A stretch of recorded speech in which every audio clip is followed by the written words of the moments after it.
2:05 a.m. at the ICC's full members are on the verge of clamping down on player participation in domestic T20 leagues, and may well also stop sanctioning such leagues in associate member countries.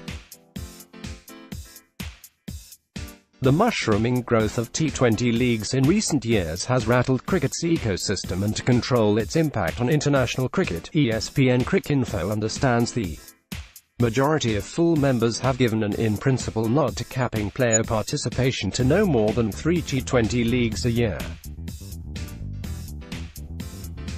Both the Chief Executives Committee (CEC) and the ICC Board have discussed the issue at the annual conference in Dublin over the weekend, and a broad consensus has emerged that if players are allowed to participate in any number of leagues, it will start affecting international bilateral cricket.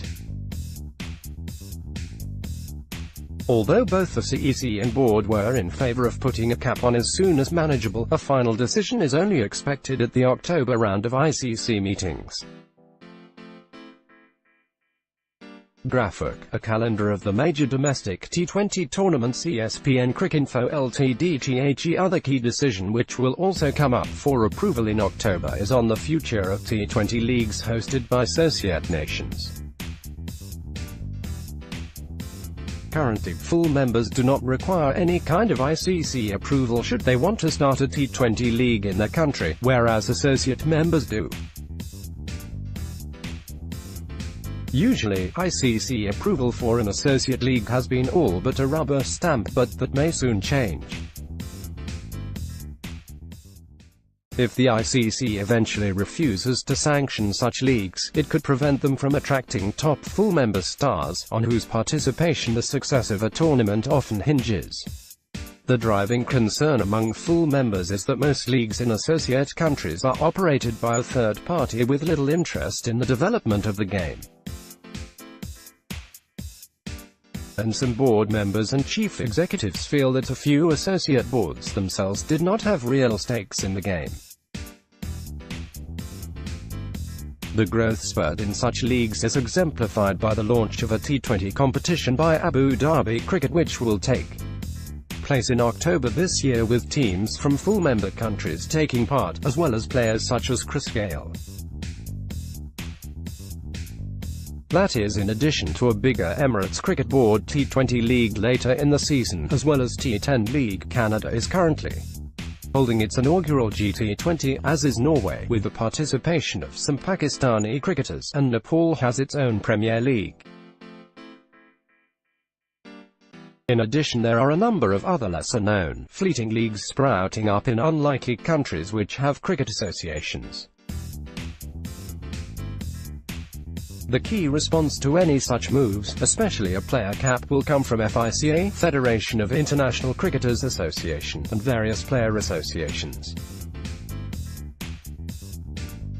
Tony Irish, FICA's executive chairman, sits on one of the ICC's working groups which has been discussing the issue. It is understood that FICA has made it amply clear putting a cap on player movement amounts to a restraint of trade. The concern among some full members has been growing.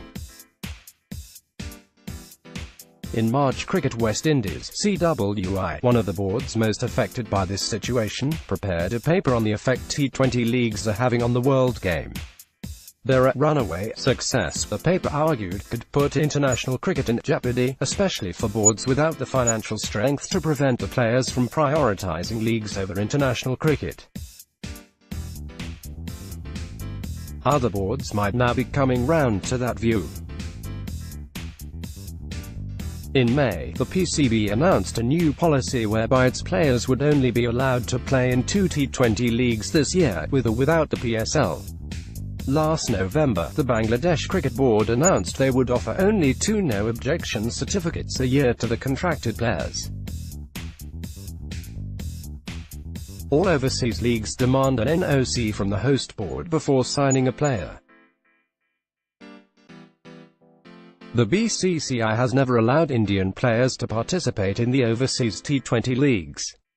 Primarily that is to protect the IPL, but it is also to make sure players do not start choosing their own development pathways.